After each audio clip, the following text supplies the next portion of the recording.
Didier Desnus, donc sur l'Essonne, quelle est la situation des entreprises? Comment se porte l'activité de la plupart des entreprises? Est-ce que ça redémarre? Qu'est-ce que vous sentez du terrain? Oui, alors je suis tout à fait d'accord avec l'exposé qui nous a été fait.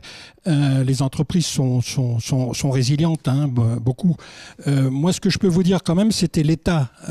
L'État, puisque vous avez fait référence aux enquêtes que nous avons menées, sans vous abonder de beaucoup de chiffres, mais quand même, mi-septembre, 25% des entreprises déclarent n'avoir repris que partiellement, un quart.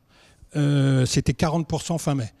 3% nous disent qu'ils n'ont pas réouvert. Bon, je suppose que c'est l'événementiel, café, hôtellerie, etc. 29% des répondants ont perdu 50% du chiffre d'affaires depuis. Donc, comme vous le disiez très bien, c'est du jamais vu et normalement, on doit s'écrouler complètement. Ils sont seulement 11% à ne pas avoir subi de baisse de chiffre d'affaires. Bon, c'est le grand commerce, c'est la pharmacie, c'est tout ce qui est le médical, etc. Et 55% déclarent qu'ils ne seront pas en mesure de compenser leur perte d'activité.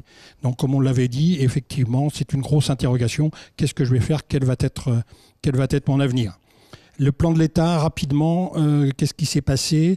En Essonne, c'est 7% des PGE de l'Île-de-France. Ça correspond grosso modo au poids économique.